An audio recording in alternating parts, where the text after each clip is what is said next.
Recommended nga bang gamitin ang mga dry bag as your go bag? Alamin natin yan. Maraming mga tao ang gumagamit ng mga dry bag as their go bag. Pero ano-ano nga ba ang sizes na meron ang mga dry bag na to? So, itong 5 liters na to ay ganito kalaki kapag nakatupi na. Pero, paano nga ba pag hindi? Anong difference ng mga sizes ng bawat dry bag? As of now, I only have 3 sizes na pwede kong i-flex sa inyo. Hindi pa kasi nadating yung mga in-order ko na iba't ibang mga sizes. Pero for your reference, pwede nyo itong gamitin. 5 liters, ganito po kalaki ang 5 liters kapag hindi pa nalalagyan. Ganito naman ang 10 liters kapag flat pa, wala pang kahit anong laman. Ganito rin ang 15 liters na wala pang laman. So ganito ang size difference ng 15 liters at 10 liters. Hanggang dito sa pinakadulo para sagad, kita nyo. So ganito ang difference dito sa taas. Pagdating naman sa side, meron siyang 3 to 4 inches na size difference.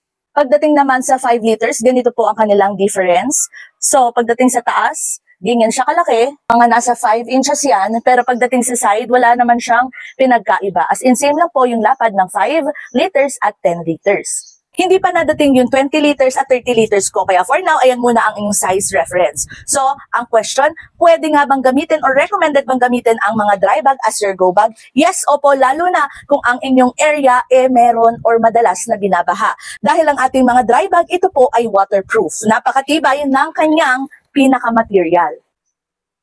So, ganyan po ang kanyang pinaka-material. As in, matibay ito.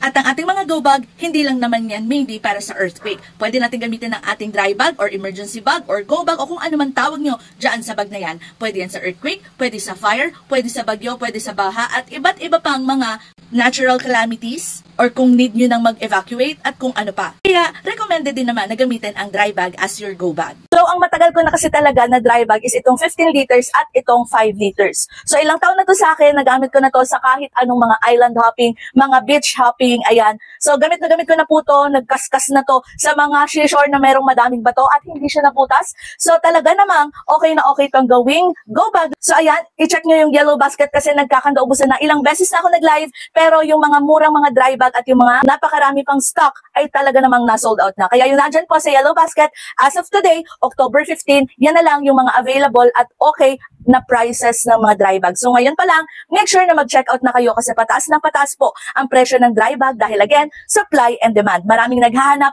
ng mga dry bag at nauubos na ang mga stock. So ayan, make sure to check out your own dry bag kung gusto nyo ito ang gawin ninyong mga go bag.